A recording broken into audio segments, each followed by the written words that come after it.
Have you ever caught yourself just getting angry at the most minute of things? Maybe someone cut you off on the way to work and threw your whole day off whack. Maybe you got a phone call from a friend that didn't go like you planned, or maybe they asked you for something that you really weren't expecting, and it turned your whole relationship around. Have you ever experienced maybe not having enough money in the bank account at the end of the month when you gotta pay the bills? And that peace, that level of serenity is taken away from you. I remember when that happened very frequently for me. And it's this level of peace, no matter what happens in life, that we're gonna talk about here today in the High Performance Method. Welcome back. My name is Sebastian. I'm your certified high performance coach. The High Performance Method is created because, for me, I understand that right now, as a human being, we're going through this evolution, and it's up to us to really take our life and design it. And that's what we do. Through high performance habits, we design the way that we live life. And today's episode talking about peace. And I'm talking about long-lasting peace, perpetual peace, unconditional peace, no matter what's going on in your life. So how does a person live from this level of being, right? It's not like one person can and one person can't. It's just one person is doing something differently that has them living either in a place of peace or in a place of lack of peace. And when we talk about peace, again, it's this level of serenity that no matter what happens, you can still deal with life. No matter the challenge, no matter what you're going through, that hurdle that you gotta overcome, you can still tackle it.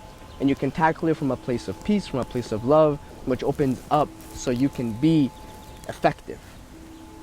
So how does that happen? How can a person be in peace even if they're in a terrible amount of debt, if maybe they're going through a breakup, maybe they just got fired? How can a person possibly be in peace in these situations? It's actually very simple, and we can see this through a power plant. Follow me. All right, so we take a look at a power plant. A power plant doesn't have electricity, it doesn't have energy stored inside. A power plant generates that power. A power plant uses a process to take one thing, transform it into another. That's what we as human beings do every single day. We just generate different things. We don't have feelings. We generate feelings. And these feelings come from a specific emotion. These specific emotions come from, ding, ding, ding, this supercomputer of a brain. This thing, our mind, that literally is controlling our body, is controlling the way we feel. Because here's the thing, emotions are very fleeting. Something happens and emotion kicks up. We can take a look at emotions as the instinctual way in which our body reacts to a specific stimulus, right? This reaction is something that isn't trained for us, right? We evolve through it. It's fight or flight. If we are in danger, boom, our body goes into, our adrenaline level rises and we go into hyper focus. After that adrenaline passes, we're back down. We're actually almost like we lose energy, right? So the emotions, the way that we react, it's not a bad thing. It's actually a very workable thing. Now the thing is, if we get stuck in the emotion, then the feelings that follow are in line with the emotion. So how do we really now take a look at the emotion? Because if we can control, if we can direct the emotion, then the feeling that follows is what comes from that, right? So how can we direct the emotion? It's very simple. Again, the mind directs energy. The energy that we put into a specific thing is what generates a specific result. So when someone cuts you off, boom, your body, adrenaline kicks up, you almost got into a car accident, your life was put at risk. Understandably, you're upset, you're angry. But guess what? 5 minutes goes on, that car's no longer even in view. You're still upset. Have you asked yourself, have you become aware of what's going on in your thoughts that caused you to go from a sudden shift of hyper-focus adrenaline, yes, there's some anger in there, into a long-term, full day, upside down experience because of that 2-second experience emotion of surprise? If you become aware of your thoughts, if you can start to take a look at your thoughts and really take responsibility for them, you can start to see that the thoughts that we have are giving access to the emotions that we have, and then these emotions held on for a certain amount of time end up being a feeling.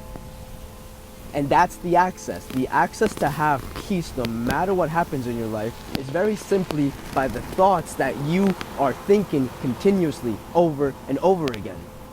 The thoughts that you have over and over again give the result of life. So, from here, what's next for you? What you could start doing, just an invitation, start looking at what your thoughts are. And yeah, I know, that sounds very common, but think about it. When was the last time you actually thought about your thoughts? When was the last time, to take it the step further, when was the last time you actually directed your thoughts? So let's start with step number 1. How do you become aware of your thoughts? Right? Let's just focus on that for now. We'll take it the next step as time moves on. To become aware of your thoughts, there's a couple of different practices you can take. This is where mindfulness comes into the picture, things like yoga, things like qigong, things like meditation. Why? Because it takes your thoughts and you become aware of what's going on in your mind. I know that that's a practice that may not happen very occasionally, but what you can do, practice free writing. Free writing is this, very simple. You take up a notebook, you give yourself 10 minutes, and you just write.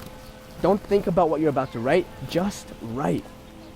Let your subconscious come to the surface and let the subconscious guide your hand. And just write. Don't judge it. Is this right? Is this wrong? What should I be writing? What shouldn't I be writing? No. Just let the subconscious drive your hand. Because what happens then when you start doing that, you'll start to see, oh wow, my thoughts are actually very scattered. There's no focus to my thoughts. They're just thoughts. I'm thoughting all over my life. And again, it's okay. You're just becoming aware. When you can start to do that consistently, then you can take it the next step, which is the focus of the thoughts. But again, that's not for now. For now, I invite you to do this. For 21 days straight, commit right now that you will pick up a pen and paper for 10 minutes and free write. That's it. Make it a habit. And here's the thing, to making habits actually take control and take a hold of our lives, it's very simple. Give yourself a trigger to it. You know, maybe it's when you're drinking your coffee in the morning. You drink your coffee, pen and paper. After you drink your coffee, as you're writing, free writing, give yourself a reward. Maybe it's, I don't know, maybe your favorite breakfast, maybe another cup of coffee. Oh man, happy day. Or maybe it's just, you get to say, wow, that's actually really interesting. And you get to see, and don't be surprised that if at the end of 21 days, your life is starting to alter and shift in ways that you just had no idea about. This level of intentionality, this level of living, this level of thinking will transform your life. Try it out. Just give yourself the permission to try something new out. Because why not? It's your life. Nobody else can do this for you. You've got one shot, one chance. Why not try it? Thank you for watching. I'm excited to hear about what happens. Share with me. Give me your story. Share with others. Share with others what you're doing. You never know the kind of impact you can create from the actions that you take. It's amazing. Happy living.